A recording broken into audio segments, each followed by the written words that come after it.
வணக்கம் நேயர்களே, நீங்கள் கேட்டுக்கொண்டிருப்பது அண்ணா சமுதாய வானொலி 90.4 அலைவரிசையில். இது இந்தியாவின் முதல் சமுதாய வானொலி. நேயர்களே, இப்பொழுது நாம் கேட்கவிருப்பது நமது அண்ணா சமுதாய வானொலியும் மதராஸ் உர நிறுவனமும் இணைந்து வழங்கும் பிரதமரின் பிரணாம், தாய் பூமியின் மறுசீரமைப்பு, ஊட்டச்சத்து விழிப்புணர்வு மற்றும் மேம்படுத்தலுக்கான திட்டம் பற்றிய தொடர் நிகழ்ச்சியின் 3ஆம் பாகம், அங்கக வேளாண்மை.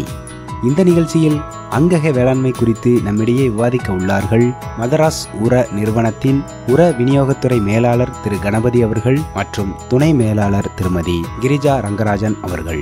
வாருங்கள், நிகழ்ச்சியை கேட்கலாம். வணக்கம் மேடம். வணக்கம் சார். மத்திய அரசு அமைச்சரவையில் பொருளாதார விவகாரங்கள் துறை 28/6/2023 நண்ட கூட்டத்தில் பிஎம் பிரணாம் என்ற திட்டத்துக்கு ஒப்புதல் அளித்திருக்கு. பிஎம் பிரணாம் அப்படிங்கிற திட்டம், அதை பற்றி கொஞ்சம் சொல்லுங்களேன். பிஎம் பிரணாம் என்பது பிரதம மந்திரியின் பூமி தாயை மீட்டெடுத்தல், மண்ணின் தற்போதைய வளம் குறித்து விழிப்புணர்வு ஏற்படுத்துதல், மண்ணை ஊட்டமேற்றுதல் அல்லது வளப்படுத்துதல் மற்றும் சீர்திருத்தல், அதன் தரத்தை மேம்படுத்துதல் என்பதாகும்.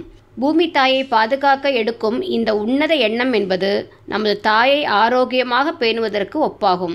அந்த வகையில் பூமி தாய் நமக்கு எண்ணற்ற வளங்களை அள்ளித்தருவாள். நாம் நம் பூமி தாயை காப்பது ஒவ்வொருவரும் கடமையாகும். அடிப்படையில் கிராமங்கள் நிலையில் இருந்து நம் அனைவரின் கூட்டு முயற்சியால் மட்டுமே இது சாத்தியமாகும். சரி, பிஎம் பிரணாம் திட்டம் நமது உரத்துறை நிர்வாகம் எதுக்கு இதுக்கு முன்னெடுக்கிறது? ஏன்னா இப்போ பார்த்தீங்கன்னாக்கா நம்ம உரத்தில் போடுறோம், அதில் உங்களுக்கு பூமியோட வளம் கெட்டு போயிடுது. அது அப்படியே அந்த சாயிலில் எடுத்து அதோட நியூட்ரியன்ட் வேல்யூ எரோட் ஆகி போயிடுது. நம்ம இதுக்கு முன்னாடி ஒரு உரம் கடந்த 100 ஆண்டுகளாக தான் நம்ம உபயோகப்படுத்திட்டு இருக்கிறோம். அந்த கடந்து வந்த பாதையை நம்ம உரத்துறையை சார்ந்தவங்களாக இருக்கிறதுனால ஒரு பின்னோக்கி என்ன நடந்தது அப்படின்ற ஒரு கண்ணோட்டத்தை நம்ம பார்க்கலாமா? அதில் பார்த்திங்கன்னா, சாதாரணமாக 100 வருடங்களுக்கு முன்போது 1960 தான் பசுமை புரட்சி ஏற்பட்டது. அப்போது தான் ஒரு சத்து உரம் தான் நம்ம கொடுக்க ஆரம்பித்தோம். ஒரு சத்து உரம் அப்படின்றது தழைச்சத்தை யூரியா ரூபமாகும், அமோனியா சல்பேட்டு, அப்புறம் சாம்பல் சத்து சிங்கிள் சூப்பர் பாஸ்பேட்டு, அப்புறம் டிஏபி, அப்புறம் மணிச்சத்து பொட்டாஷ், இந்த வகையில் தனித்தனியாக தான் கொடுத்துக்கிட்டு இருந்தோம். அப்புறம் திரும்பவும் காலப்போக்கில் அதுன்னா கலப்பு உரமாக கொடுக்க ஆரம்பித்தோம். ஒரு நியூட்ரியன்ட்ன்றது 2 நியூட்ரியன்ட், 2 சத்துக்களை இணைச்சி கொடுத்தோம். அப்போ கலப்பு உரங்கள், கூட்டு உரங்கள், அப்புறம் காம்ப்ளெக்ஸ் உரங்கள், இது கூட இணை உரங்களும் தயாரித்து நம்ம கொடுத்தோம். இதுக்கு இடையில் நுண்ணூட்ட சத்துக்களையும் நம்ம கொடுத்துக்கிட்டு வந்திருக்கோம். அப்போது நமது உரத்துறையை சேர்ந்தவர்கள் அப்படிங்கிறதுனால நமது நாடு மக்கள் தொகை அதிகமாக இருக்குது. அவர்களுக்கு தக்க உணவு உற்பத்தியை செய்து கொடுக்க வேண்டியது தான் நம்ம அன்றைய நிலையில் நமது தலையாய கடமையாக இருந்தது. அதனால் 1960களிலும் 66லிருந்தும் பசுமை புரட்சியின் காரணமாக உணவு உற்பத்தி நமது பசியை தீர்க்கவே அப்படிங்கிற ஒரு குறிக்கோளோட முதல்ல பசியை தீர்க்கணும், அதுதான் குறியாக இருந்து பண்ணோம். அந்த வகையில் நாம் இப்போது வளர்ந்து உரங்களை உபயோகப்படுத்தி உலக அளவில் நம்ம 2வது உரம் உற்பத்தி நிலையில் இருக்கோம். அதே சமயத்தில் நமது உபயோகமும் உலக அளவில் நம்ம 2வது நிலையில் இருக்கோம். இது ரசாயன உரத்தை சொல்கிறீங்க? ஆமாங்க. இப்போ நம்ம பொருளாதார வளர்ச்சிக்கு இந்த விவசாயம், இந்த ரசாயன உரம் உபயோகப்படுத்துறதுனால மேம்பட்டுருக்கா? ஆமாம், உண்மையாக நமது சராசரி ஆண்டு வளர்ச்சி விகிதம் விவசாயத்துறையில் 4.6% சராசரி ஆண்டு வளர்ச்சி விகிதமாக வளர்ந்துருக்குது. கடந்த 6 ஆண்டுகள்லையும் இந்த கோவிட் சமயத்தில் கூட விவசாயத்துறை தான் சிறந்து விளங்கியிருக்கு. அதே சமயத்தில் இந்திய பொருளாதார சர்வேயின்படி 47% மக்கள் விவசாயம் சார்ந்த தொழில்களையே வாழ்வாதாரமாக வைத்து கொண்டு இருக்கிறார்கள். அப்படி இருக்கும்போது நமது நாடு ஒரு விவசாய நாடு என்பதில் எந்த ஐயமும் இல்லை.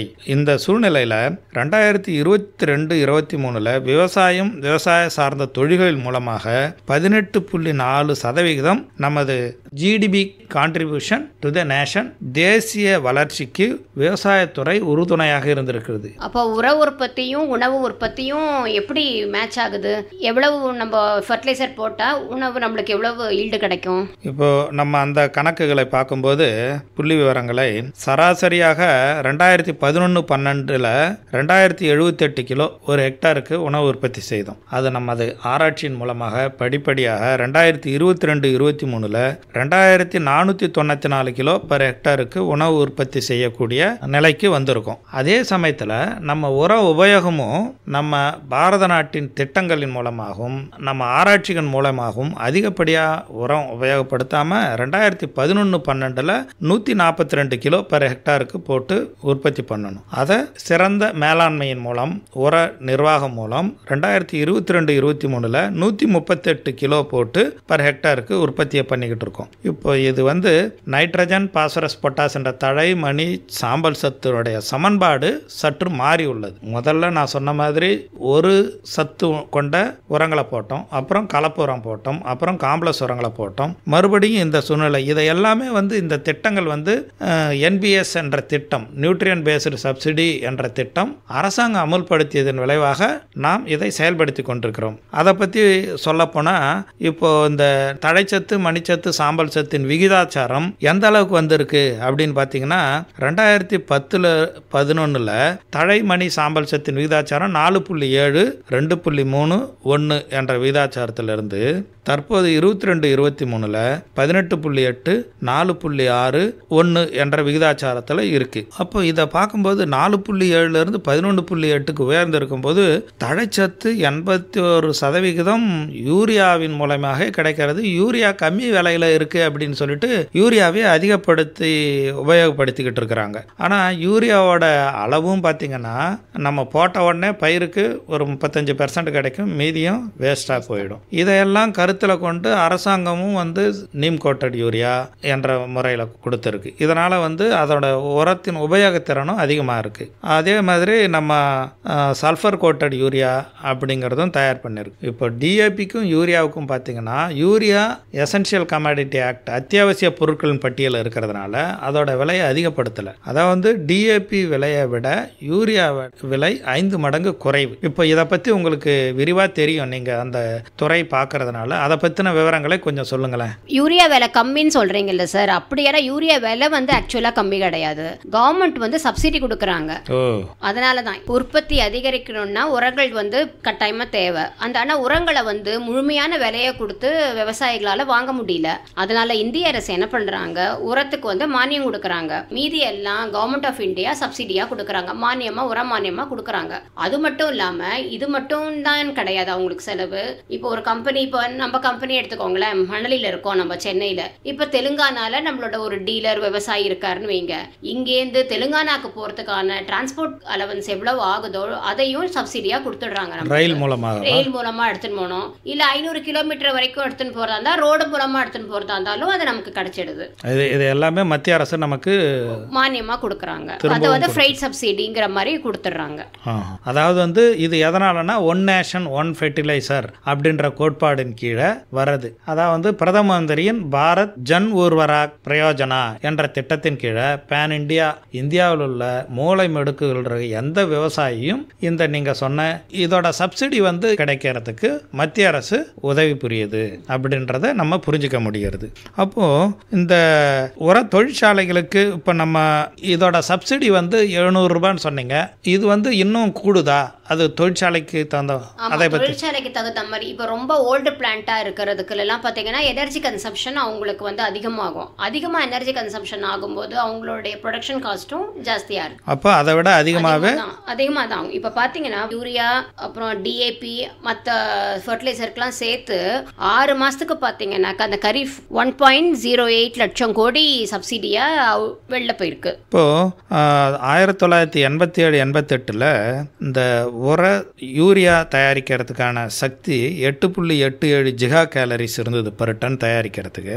இது நமது தொழிற்சாலைகள் தொடர்ந்து அதை எனர்ஜி கன்சம், அதாவது சக்தி திறனை மேம்பாடுபடுத்தி 5.57 ஜிகா கேலரி என்ற அளவுக்கு 22-23 குறைச்சிருக்கிறாங்க.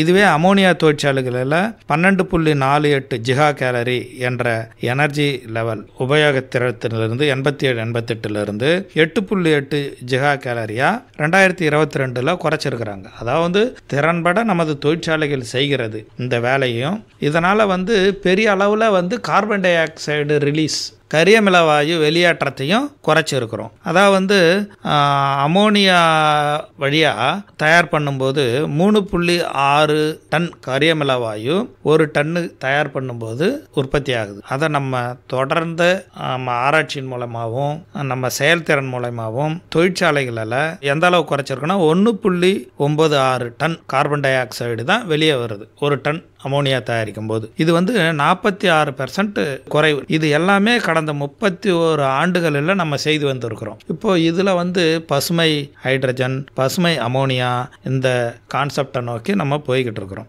இதுக்கு உர தொழிற்சாலைகளே கிரீன் அமோனியா, கிரீன் ஹைட்ரஜன் இதை உபயோகப்படுத்த வல்லது. வேற இந்த பசுமை அமோனியாவும் பசுமை ஹைட்ரஜனும் நம்ம உபயோகப்படுத்தினாதான் நமக்கு கரியமில வாயு வெளியேற்றம் நம்ம சுற்றுப்புற சுகாதாரம் சீர்கெடாமல் இருக்கிறதுக்கு உதவிப்படும். இதை இந்த தொழிற்சாலைகள் தான் உபயோகப்படுத்த முடியும். இதுக்காக ஒரு இலக்கு நிர்ணயிக்கப்பட்டிருக்கிறது. 2034-35 நமது தொழிற்சாலைகள் எந்த அளவு கரியமில வாயுவை வெளியேற்ற வேண்டும். அதற்கு மேல் வெளியேற்றினால் அதற்கு கிரீன் ட்ரிபியூனல் ஆக்ட் கீழே அவங்க அதற்கு உண்டான முயற்சிகள் உத்திகளை கடைபிடித்து அந்த கரியமில வாயு வெளியேற்ற மாசுவை வெளியேற்றுவதை குறைத்து கொள்ள என்னென்ன சாத்தியக்கூறுகள் இருக்கிறதோ அதை அவங்க செய்ய வேண்டும். செய்யாத பட்சத்தில் அதற்கு உண்டான முடிவுகளை எடுக்கும் வரை காத்திருக்க வேண்டும் என்று அறிவுறுத்தப்பட்டிருக்கிறது. ஆனால் ஒரு வகையில் பார்த்தீங்கன்னா ரசாயன உரம் உபயோகப்படுத்தக்கூடாதுன்னு சொல்லிட்டு இருக்கோம். அப்போ இனிமேல் வர டைம்லலாம் என்ன மாதிரியான உரங்கள் உபயோகப்படுத்துகிற மாதிரி இருக்கும்?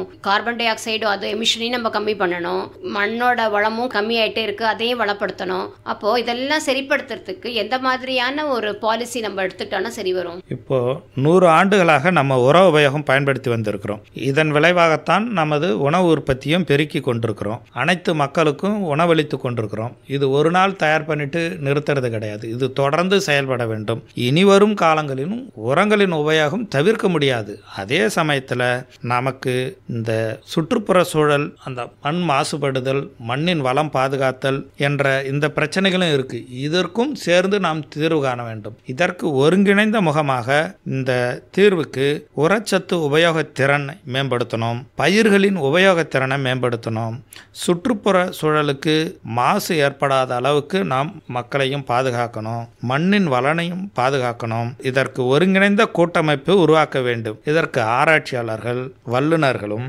சந்தைப்படுத்தவும் விரிவாக்கம் செய்யவும் இதை எல்லாரும் முன்னெடுத்தால்தான் நமது பொருளாதார வளர்ச்சிக்கு நம்ம முக்கியத்துவம் கொடுக்க முடியும். இதற்காக இப்போ மண்ணின் வளம், இதை தான் PM பிரணாம் திட்டம் சொல்றோம். ரசாயன உரங்கள் கூடயே அதோட அளவை குறைத்து இதர இடுபொருட்களின் உரங்களின் அளவையும் அதிகப்படுத்தணும். அதுதான் நமக்கு இன்னைய முக்கியமாக இருக்கிறது. இது ஆராய்ச்சியாளர்கள் கண்டுபிடித்து செய்ய வேண்டும். இயற்கை வளம், ஊட்டச்சத்து அதெல்லாம் பத்தி சொல்றீங்க.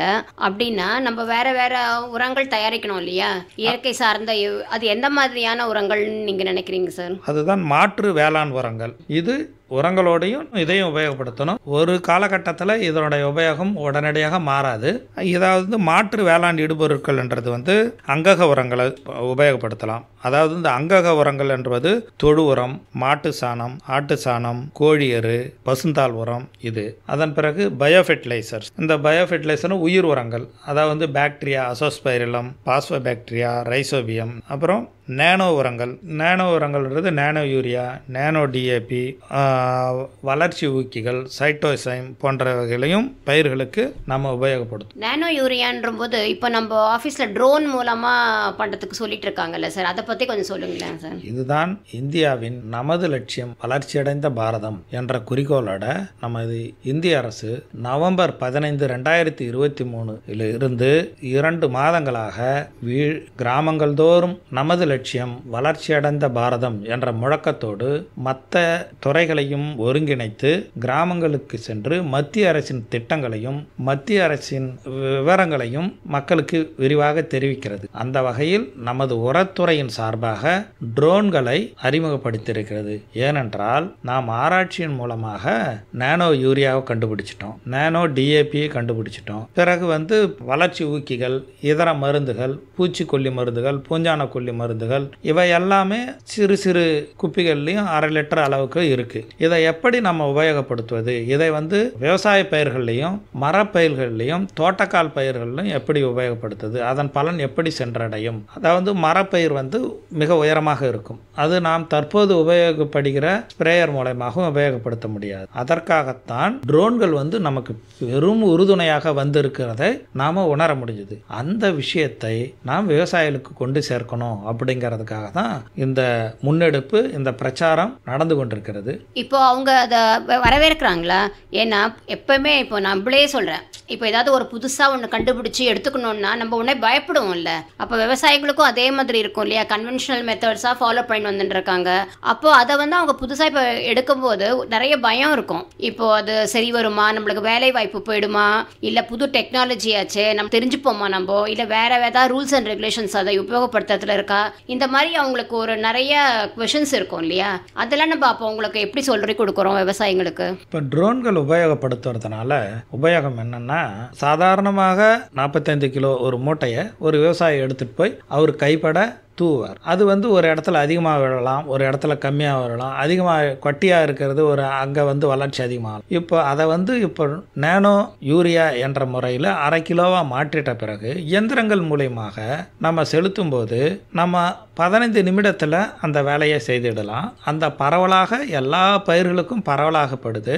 நீங்கள் கேட்டீங்க இல்லையா வேலை, இப்போ விவசாயத்துறையில் இப்போது வேலைக்கு ஆட்கள் கிடைக்கிறதே அரிதாக இருக்கிறது. எல்லோரும் நகரங்களை நோக்கியே பயணப்பட்டு இருக்கிறாங்க, ஏதோ ஒரு வேலை செய்யணும் அப்படிங்க. படித்தவர்களும் அதிகமாக இருக்கிறாங்க. விவசாயத்துறையிலிருந்து வரும் இளைஞர்கள் வருங்காலங்களை நிலைநிறுத்த வேண்டும் என்றால் இந்த ட்ரோன் அறிமுகம் மிக சிறப்பானதாக இருக்கும். ஏனென்றால் இதில் வந்து காலத்தின் அளவும் கம்மி, அந்த பொருட்களை கொண்டு சேர்த்து அவற்றை தெளிப்பதும் கம்மி. 45 கிலோ மூட்டையை கடையிலிருந்து வாங்கி அவர் விவசாய நிலங்களுக்கு கொண்டு சேர்க்கறதுக்கு 1/2 லிட்டர் நேனோ யூரியாவை கொண்டு போய் நிலத்தில் வச்சுக்கிட்டு அந்த ட்ரோனை கொண்டு போய் சேர்த்துட்டோம்னா அவருக்கு வந்து ஒரு 15 நிமிடத்தில் அந்த வேலை முடிஞ்சிடும். அவர் அங்கேயே இருக்க வேண்டிய என்ற தேவையும் இல்லை, அவர் எங்கே இருந்தோ அந்த விவசாயி செய்து கொள்ளலாம். அதுக்கு ட்ரைனிங் கொடுக்குறாங்க. அப்போ ட்ரைனிங் இதுக்கு ஆக வேண்டிய செலவும் 500 ரூபாய் தான். இந்த ட்ரைனிங் வந்து விவசாயிகளுக்கு மேம்படுத்துறதுக்காக ட்ரைனிங் கொடுக்காங்க. இது மகளிருக்கும் ட்ரைனிங் கொடுக்கணும். அதுதான் சார் கேட்க வந்தேன். இப்போ மகளிரும் இப்போ எல்லா வேலையும் செய்ய ஆரம்பிச்சிட்டாங்க. ஸோ இப்போ இந்த வேலையை அவங்களும் செய்ய முடியும் இல்லையா. பிரதம மந்திரியின் மகளிர் ட்ரோன் மையம்னு புதுசாக ஒரு திட்டத்தையே ஆரம்பிச்சிருக்காருங்க. இது மூலயமா இந்த படித்த மகளிர் கிராமங்களில் இருக்கிறவங்களும் இந்த ட்ரோன் எப்படி ஆப்ரேட் பண்ணுறது, ட்ரோன் பைலட் ட்ரைனிங்னு சொல்லி அவங்களுக்கு அதை கற்றுக் கொடுத்து அவங்களுக்கு மகளிர் சுய உதவி குழுக்களின் மூலமாகவும் லோன்கள் கொடுத்து அந்த ட்ரோனில் அவங்க அந்த சுய உதவி குழுக்களே வாங்கி அவங்களே அதை உபயோகப்படுத்தி மற்ற விவசாயிகளுக்கும் அதை உபயோகப்படுத்துவதனால் அவர்களின் வாழ்வாதாரம் உயர்கிறது. இது வந்து ஒரு நல்ல வரப்பிரசாதமாக தான் கருதப்படுகிறது. விவசாயத்தில் இது புதிய தொழில்நுட்பமாகவும் புதிய புரட்சியாகவும் கருதப்படுகிறது. ரொம்ப நல்ல, கேட்கறதுக்கே நல்ல சந்தோஷமா இருக்கு சார். இயற்கை வேளாண்மை பற்றி இப்போ நம்ம பேசினதுல இருந்து ஒரு இயற்கை வேளாண்மை இப்போ அதிகப்படியாக பேசப்பட்டு வருகிறது. இதோட முன்னெடுப்பு என்ன காரணமா நான் நினைக்கிறேன் அப்படின்னா, இப்போ உரங்களை அதிகப்படுத்தி உபயோகப்படுத்துகிறோம், ஆனால் விளைச்சலும் கிடைக்குது. உரங்கள் வந்து மண்ணில் வந்து ஒரு 125 கிராம் போட்டோம்னா, அதாவது வந்து ஒரு பயிர் 125 கிராம் எடுத்துக்கிறது, ஆனால் நம்ம அதுக்கு மண்ணுக்கு கொடுக்கறது என்னவோ 75 கிராம் தான் கொடுக்குறோம். அப்போது மீதி தேவைப்பட்ட இதர சத்துக்களை மண்ணிலிருந்து எடுத்துக்குது. இது தொண்டு தொட்டு காலமாக நம்ம செய்யறதுனால மண்ணில் வளம் குறைஞ்சி போச்சு. இப்போ இந்த முறையை நம்ம தொடர்ந்து கடைபிடித்தோம்னா மண்ணில் இருக்கிற ஊட்டச்சத்துக்கள் எல்லாமே வெளியேறி போச்சு. நம்மவும் பெரும்பாலும் அந்த தழைச்சத்து, மணிச்சத்து, சாம்பல் சத்துன்ற பேரூட்ட சத்துக்களையே கவனம் செலுத்திக்கிட்டு வந்திருக்கோம். இதர சிறிய நுண்ணூட்ட சத்துக்களை பற்றியும் நம்ம தெரிஞ்சுக்கல. இந்த நிலை நீடித்தாலும் குறிப்புகள் பிரகாரம் நம்ம உரங்கள் எவ்வளோ போட்டாலும் விளைச்சலும் ஓரளவுக்கு தான் வருதே தவிர அதிகப்படியான விளைச்சல் நம்ம ஆரம்ப காலகட்டத்தில் 60களில் உரம் போட்டதுக்கு உண்டான விளைச்சல் இப்போது 2023 நம்ம போடுற உரத்துக்கும் அதோட விளைச்சலுக்கும் சரியா சமன்பாடாக இல்லை. ஏதோ ஒரு சூழ்நிலை இருக்கிறது. இதை நம்ம எப்படி சரி செய்யலாம்? அப்போ இதுலேருந்து நமக்கு என்ன தெரியுதுன்னா, மண்ணோட ஊட்டச்சத்து போயிட்டே இருக்கு, குறைஞ்சுட்டே வருதுங்கிறது வந்து நமக்கு தெரியுது. அப்போ அதை சரிப்படுத்தணும்னாக்க மண்ணை வந்து இப்போ வளப்படுத்தணும். அப்படிதான் எனக்கு தோணுது இல்லையா சார்? ஆமாம். அப்போ மண்ணை வளப்படுத்துறதுக்கு இயற்கை உரத்தை மறுபடியும் நம்ம வந்து நிறைய பயன்படுத்துதலில் கொண்டு வரணும். அதுதான் அங்கக வேளாண்மைங்கிறதுக்கு பண்ண சொல்றாங்க.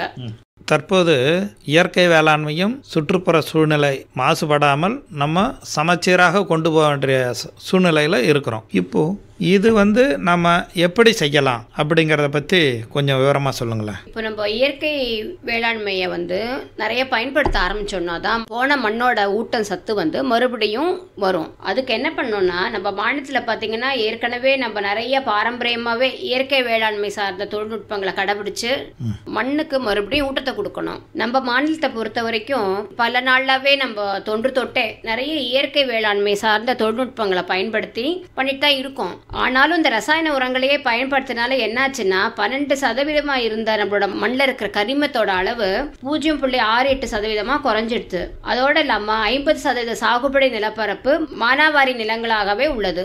இத்தகைய மானாவாரி நிலங்களை அங்கக வேளாண்மை தொழில்நுட்பங்கள் மூலம் வளமான நிலங்களாக மாற்றி அதிக விளைச்சல் பெற வல்லதாக எளிதில் செயல்படுத்த வாய்ப்புள்ளது. இதற்கு 2 முதல் 3 வருஷமே போரும். நம்மளுக்கு மறுபடியும் மண்ணோட ஊட்டச்சத்து வளம் பெற்றோம். அப்போ அந்த பழைய நிலைமைக்கு நம்ம கொண்டு வந்துடலாம் இல்லைங்களா? ஆமா, குறைந்தது 2-3 வருடங்கள் ஆகும்.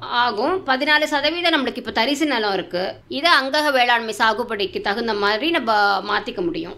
அது இல்லாம அங்கக வேளாண்மை அது மூலமா உற்பத்தி செய்யற பொருட்களுக்கு பாத்தீங்கன்னா சந்தையில சிறப்பு கூடுதல் விலை வச்சு விற்கிறோம். நம்ம அதுக்கு அனுமதி இருக்கு. அதனால இதோட விவசாயிகளும் நிறைய வருமானம் கிடைக்கும் அவங்களுக்கு.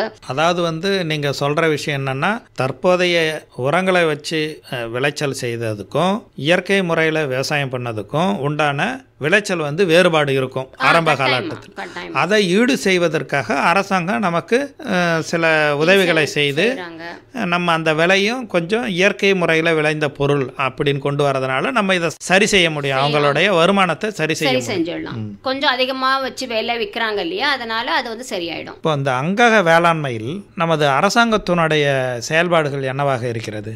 இந்திய வேளாண்மை அமைச்சகம் பார்த்தீங்கன்னா 2004 இதோட இம்பார்ட்டன்ஸ் அவங்களுக்கு புரிஞ்சிருச்சு. அதனால அங்கக வேளாண்மையை ஊக்குவிக்கிறதுக்கும் உற்பத்தியை நெறிப்படுத்துறதுக்கும் அங்கக சான்றிதழ் பெறுவதில் உள்ள இடர்பாடுகளை களையவும் உள்நாட்டு சந்தையை மேம்படுத்தவும் தேசிய அங்கக வேளாண்மை திட்டத்தை தொடங்கியிருக்கு. இதைத் தொடர்ந்து அங்கக வேளாண்மைக்கான ஆராய்ச்சிகளை மேற்கொள்றதுக்கு 2004 காசியாபாத்ல தேசிய அங்கக வேளாண்மை ஆராய்ச்சி நிலையம் அப்படின்றத ஆரம்பிச்சிருக்காங்க. தமிழகத்தில் எப்படி இருக்கு மேடம்? தமிழ்நாட்டில் பார்த்தீங்கன்னா இப்போ 31,629 ஹெக்டேர்ல அங்கக வேளாண்மை செய்யறாங்க. இப்போ கடந்த ஆண்டு மட்டும் 4,233 டன் அங்கக பொருட்கள் ஏற்றுமதி செஞ்சு அதன் மூலம் 108 கோடி ரூபாய் வருமானம் ஈட்டிருக்கு. தமிழ்நாடா இந்திய அளவுலையா?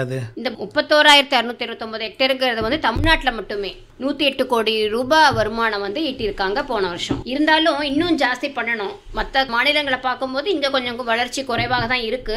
இருந்தாலும் தமிழ்நாட்டில் இருக்கிற விவசாயிங்க வேளாண்மை வல்லுநர்கள் மற்றும் ஆராய்ச்சியாளர்கள் மத்தியில் நிறைய விழிப்புணர்வு இப்போ கொஞ்சம் அதிகமா வந்துட்டு இருக்கு.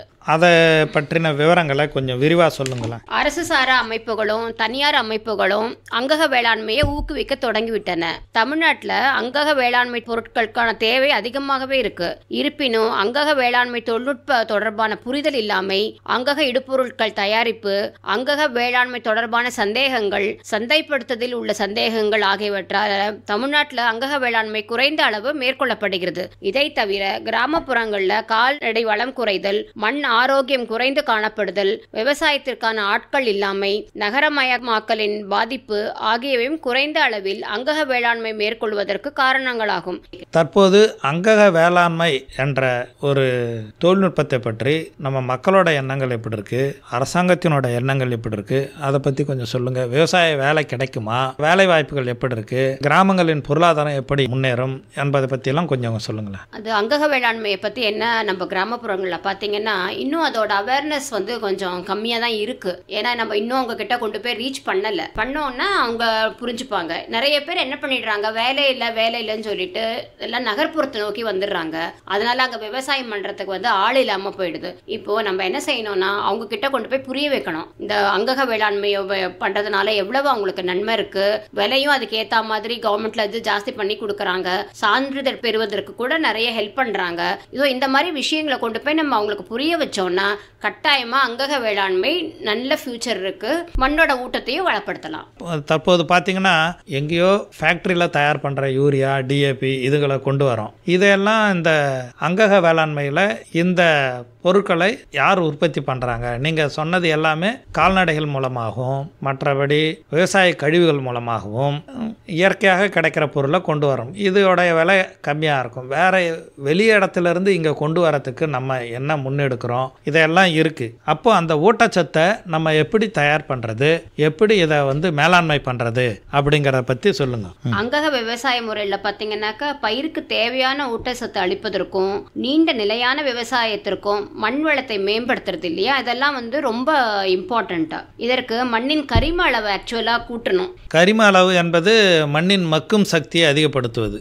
ஆமாம், பயிரின் வளர்ச்சி மற்றும் விளைச்சலுக்கு 17 வகையான ஊட்டச்சத்து அவசியமாக இருக்குது. என்னென்னு பார்த்தீங்கன்னா கரிமம், அதான் carbon, hydrogen, oxygen, nitrogen, phosphorus, potassium, calcium, magnesium, sulphur, இரும்பு, துத்தநாதம், தாமிரம், மேங்கனீஸ், போரான், மாலிப்டினம், நிக்கல் மற்றும் குளோரின். இதை தவிரவே சோடியம், சிலிக்கான், செலீனியம், கோபால்ட் இதெல்லாமும் பயிற்சியோட வளர்ச்சிக்கு நன்மை தரக்கூடியதாக இருக்கும். அதனால் இந்த சத்தெல்லாம் பார்த்தீங்கன்னாக்கா இந்த கார்பன், ஹைட்ரஜன், ஆக்சிஜன் அந்த மாதிரி இருக்குது பார்த்தீங்களா, இதெல்லாம் டைரெக்டாக சன்லைட்லேருந்தே கிடச்சிடும். மீதி இருக்கிறது தான் நம்ம மண்ணுக்கு தேவையான இதை உற்பத்தி பண்ணணும். இதெல்லாம் பயிரோட வளர்ச்சிக்கு உதவியாக இருக்குமா? இதெல்லாம் பயிரோட வளர்ச்சிக்கு உதவியாக இருக்கும். இப்போது நீங்கள் இந்த பொருட்களை, இந்த சத்துக்களை பற்றி சொல்லிட்டீங்க. இதெல்லாம் எங்கே கிடைக்கும்? அங்கக வேளாண்மையில் எந்தெந்த ரகங்களில் கிடைக்கும்? எப்படி நம்ம இதை பெற முடியும்? அந்த அங்க திட உரங்கள் இருக்கு இல்லையா, அது அப்புறம் பயிர் கழிவுகள், அப்புறம் பசுந்தாள் உரங்கள், பயிர் சுழற்சி மற்றும் ஊடு பயிர் பயிரிடுதல், நவதானிய பயிரிடுதல், அங்கக திரவ உரங்கள், உயிர் உரங்கள், செறிவூட்டப்பட்ட மக்கிய உரங்கள், இதுல இருந்து நமக்கு கிடைச்சிடும். இப்போ அங்கக திட உரங்கள் அப்படின்னா என்னென்னது? அங்கக திட உரங்கள் மக்கிய தொழு உரம், கோழி எரு, மாட்டு சாணம், ஆட்டு எரு, மண் புழு உரம், அப்புறம் கம்போஸ்ட், சர்க்கரை ஆலை கழிவு, பயோகேஸ் குழம்பு, பசுந்தாள் உரங்கள், இவையெல்லாம் இந்த அங்கக திட உரங்கள்ல வந்துடும். அதாவது இவைகள்ல சத்துக்கள் கம்மியா இருக்கும். இது இயற்கை பருமனான அளவா இருக்கும். இது செறிவூட்டப்பட்டும் இதை நம்ம உபயோகப்படுத்தலாம். இதெல்லாம் தொண்டு தொட்டு பழங்காலத்துல நம்ம உபயோகப்படுத்தின முறைகள் தானே. ஆமா, ஆனா இதுக்கு இன்னும் ஜாஸ்தி நம்மளுக்கு சத்து கிடைக்கணும்னாக்க இந்த நிலக்கடலை புண்ணாக்கு, வேம்பு புண்ணாக்கு, புங்கம் புண்ணாக்கு, எள்ளு புண்ணாக்கு, ஆமணக்கு, தேங்காய் புண்ணாக்கு, இரத்த குருதி எரு, மீன் கழிவு எரு, முடி மற்றும் கம்பளி கழிவுகள், எலும்புத்தூள் இதெல்லாம் பயன்படுத்தினீங்கன்னா இன்னும் கொஞ்சம் நமக்கு அது அதிகமான ஊட்டச்சத்து இருக்கிற பொருள். இதெல்லாம் அதாவது இந்த பொருட்கள் மண்ணில் இட்ட உடனே ரசாயன உரங்கள் மாதிரி உடனடியாக பயிருக்கு கிடைக்காது. இது வளர்ச்சிதை மாற்றம் அடைந்த பிறகுதான் இதில் இருக்கிற மூலக்கூறுகள் சிதறி நீங்கள் இதற்கு முன்னு சொன்ன எல்லா சத்துக்களும் பயிர்களுக்கு கிடைக்கும். அது கிடைக்கிறதுக்கு கால நேரம் ஆகும். அதாவது இந்த பயிருக்கு நம்ம இட்டோம்னா அது அடுத்த பயிருக்கு தானே கிடைக்கும். அந்த மாதிரி சூழ்நிலை தானே இருக்கு. இது ஸ்லோ ரிலீஸ் அப்படிங்கிறது இருக்கு. உடனடியாக பயன் கொடுக்கிற அளவுக்கு இல்லையே. அதற்கு நம்ம என்ன செய்ய முடியும்? நீங்கள் சொல்கிற மாதிரி தான் நம்மளுக்கு இம்மிடியட்டாக கிடைக்காது. ஆனால் என்ன பண்ணுறது, நம்ம இத்தனை நாளாக நம்ம ரசாயன உரத்தையே டிபெண்ட் பண்ணி இருந்துட்டோம். இனிமேல் அதை நம்மளால் செய்ய முடியாதுங்கிற நிலைமை வந்திருக்கு. நம்ம ஒரு 2-3 வருஷம் பண்ணிகிட்டே வந்தோம்னா நமக்கு அது ஆட்டோமேட்டிக்காக கிடச்சிடும். இப்போ நம்ம போட்ட உரங்கள் மண்ணுக்கு செறிவேற்றப்படும். இப்போ இந்த பயிர் கழிவுகள் மற்றும் பசுந்தாள் உரங்கள், என்னென்ன பயிர் கழிவுகள் இருக்கு அதை கொஞ்சம் சொல்லுங்க. அரிசி வக்கோல், கோதுமை வக்கோல், அப்புறம் மக்காச்சோள தண்டு இருக்கு இல்லையா, அது, அப்புறம் கரும்போட எச்சம். பசுந்தாள் உரங்களில் பார்த்தீங்கன்னாக்கா தக்க பூண்டு, சணப்பு, தட்டைப்பயிறு, பச்சைப்பயிறு, கடுகு, இந்த மாதிரி இதெல்லாம் நமக்கு கிடைச்சிடும். இந்த மாதிரி உரங்களை நம்ம அங்கே போடணும். ஆமாம், அதாவது இதெல்லாம் பயிர் கழிவுகள். ஆமாம், பயிர் கழிவுகள் இதெல்லாம் பசுந்தாள் உரங்கள் இதையெல்லாம். ஆமாம், அதை தவிர நீங்கள் இந்த பயிர் சுழற்சியும் இருக்கு இல்லையா, அதையும் பண்ணலாம். அதில் பயிர் சுழற்சி என்ன மாதிரி பண்ணலாம்? பயிர் சுழற்சி என்பது ஒரு விவசாய நிலத்தில் 2 அல்லது அதற்கு மேம்பட்ட வெவ்வேறு விதமான பயிர்களை ஒரே நிலத்தில் தொடர்ந்து பயிரிடுறதுக்கு பேர் தான் பயிர் சுழற்சி. அதோட இல்லாமல் அந்த பயிறு வகை இருக்கு இல்லையா, நம்ம யூஸ் பண்ணுற அந்த பயிரெல்லாம் இருக்கு, அந்த பயிரெல்லாம் நீங்கள் பல வகை பயிரை மிக்ஸ் பண்ணி பண்ணலாங்க. அது வந்து ஊடுபயிராக நம்ம பண்ண முடியும். இது எதனாலனாக்கா வெவ்வேறு வேறு ஆழங்கள் கொண்டிருப்பதால் மண்ணின் ஊட்டச்சத்துக்களின் சுழற்சிக்கும் அவற்றை திறம்பட பயிர் எடுத்துக்கொள்ளவும் ஒன்றுக்கொன்று உதவியா இருக்கிறது. நவதானிய பயிர்லாம் கூட நடுவில் நம்ம போட்டுக்கலாம். நவதானிய பயிர்களை நம்ம எப்படி உபயோகப்படுத்தணும்? நவதானிய பயிர் வந்து 2 முதன்மை பயிர் இருக்கு இல்லையா, அதோட இடைப்பட்ட காலத்துல அல்லது கோடையிட இறுதியில பல்வகை பயிர்களை விதைத்து பூக்கும் பருவத்துல மடக்கி உழுவதால் மண்ணின் வளம் பெருகுவதோடு பயிர்களுக்கு ஊட்டச்சத்துக்கள் எளிதில் கிடைக்க வழி செய்யறது. பொதுவாகவே தானியங்கள்ல 2 வகை, எண்ணெய் வித்துகளில் 3 வகை, பயிறு வகைகளில் 3 வகை மற்றும் ஒரு பசுந்தாள் வகை என ஒவ்வொன்றும் 1 கிலோ வீதம் விதைத்தால் 1 ஏக்கருக்கு வந்து போதுமான ஊட்டச்சத்து வந்து கிடைச்சிடுறது. அடுத்ததாக இயற்கை வேளாண்மையில் அங்கக திரவ உரங்களின் பங்கு, இதை பத்தி கொஞ்சம் சொல்லுங்களேன். திரவ உரங்கள் என்னென்ன இருக்குன்னாக்கா அந்த பஞ்சகவ்யம், ஜீவாமிர்தம், மீன் அமினோ அமிலம், மாட்டுக்கோமியம், மண்புழு உர வடிநீர், அப்புறம் தசகவ்யம், இதெல்லாம் வந்து கரைச்சு நீங்க திரவ உரமா பயன்படுத்தலாம். இந்த திரவ உரங்கள்லாம் பார்த்தீங்கன்னா என்ன செய்யும்னாக்கா பயிருக்கு சத்துக்களை கொடுப்பதோடு வளர்ச்சி ஊக்கியாவும் செயல்படுகின்றன. இப்போ இதையெல்லாம் எப்படி பயன்படுத்துறது? இவற்றினை இலை வழியாகவோ 3% கரைசல் அல்லது சொட்டு நீர் பாசன முறையிலோ 50 லிட்டர் அளிக்கலாம். இந்த மாதிரி திரவ உரங்கள் என்ன செய்யும்னாக்கா பயிருக்கு சத்து கொடுக்கும், அதுவும் இல்லாம வளர்ச்சி ஊக்கியாவும் செயல்படுறது. நுண்ணுயிர்களின் கரிம பொருட்களை உடைப்பதிலையும் ஊட்டச்சத்துக்களை பயிர்கள் எடுத்துக்கொள்ளும் வகையில வெளிப்படுதலையும் முக்கிய பங்கு பெறுகிறது. இதெல்லாம் நன்றி. நேர்கள் இதுவரை கேட்டது அண்ணா சமுதாய வானொலி மற்றும் மதராஸ் உர நிறுவனம் இணைந்து வழங்கிய பிரதமரின் பிரணாம் திட்டம் பற்றிய சிறப்பு நிகழ்ச்சியின் 3ஆம் பாகம் அங்கக வேளாண்மை. மீண்டும் அடுத்த நிகழ்ச்சியில் சந்திப்போம். நன்றி, வணக்கம்.